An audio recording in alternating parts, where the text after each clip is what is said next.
Така. Ето тук един колега изяви желание да помогне малко да направим презентацията. Двигател е поставен.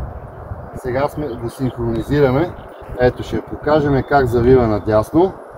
Пускаме и той се връща пак в позицията направо.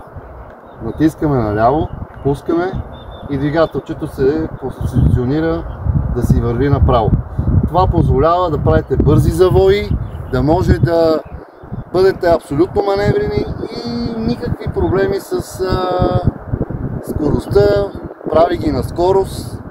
А следващото дистанционно, следващия модел ще бъде един като часовник, който прилича на смарт, с който ще може да се гмуркате.